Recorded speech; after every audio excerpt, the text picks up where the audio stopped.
ناظرین، Ertugrul Ghazi کے پوتے اورحان 1281 میں سوگوت میں پیدا ہوئے۔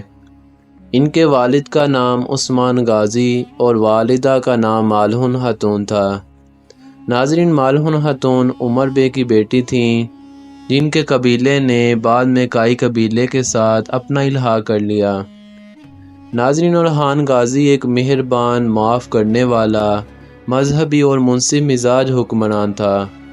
وہ اپنا زیادہ تر وقت اپنے لوگوں کے ساتھ یا ان کے پاس جا کر گزارتا تھا۔ اس نے تھوڑے ہی عرصے میں اپنے لوگوں کی پذیرائی حاصل کر لی تھی۔ ناظرین، اورحان غازی 1326 میں عثمان غازی کی وفات کے بعد کائی قبیلے کا رہنما بنا۔ ناظرین، عثمان غازی کی وفات کے قبل عثمان غازی نے اپنے بیٹے اورحان کو ایک وصیت کی کہ بیٹا، میں جب وفات پا جاؤں تو مجھے بورسا میں ہی دفن کرنا۔ ناظرین، عثمان غازی کی وفات کے وقت بورسا کی فتح کی تیاریاں زور و شور سے جاری تھیں۔ اسی دوران عثمان غازی اپنے خالق حقیقی سے جا ملے۔ اورحان نے اپنے والد کی وصیت کو پایہ تکمیل تک پہنچاتے ہوئے بورسا کو فتح کر لیا۔ ناظرین، اورحان غازی کی پہلی شادی 1310 میں ایک خانہ بدوش قبیلے کے سردار کی بیٹی ایلچم خاتون کے ساتھ ہوا۔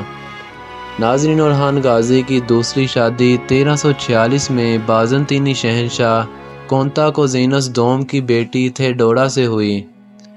ناظرین، اورحان کی تیسری شادی ہولوفیرا کے ساتھ ہوئی۔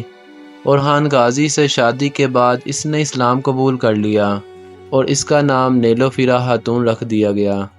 اس نے مراد کو جنم دیا، جو عثمانیوں کے تیسرے سلطان تھے۔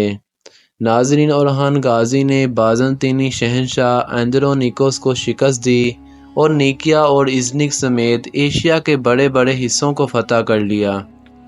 1345 میں عثمانی پہلی بار بازنطینی شہنشاہ جان کینتاکوزین کی مدد کے لیے یورپ میں داخل ہوئے۔ اورحان نے سربیا کے اسٹیفن ڈاؤن کے خلاف جان کی مدد کرتے ہوئے عثمانیوں کے لیے یورپ میں قدم جمانے کے لیے راہ ہموار کر دی۔ ناظرین، اورحان غازی کی بیوی ایلچم خاتون، نیلوفیرا خاتون، اسپور خاتون، تھیوڈورا خاتون، افانڈیز خاتون۔ ناظرین، اورحان غازی کی بیویوں میں 3 عیسائی تھیں جنہوں نے بعد میں اسلام قبول کر لیا اور 3 ہی مسلم تھیں پہلے۔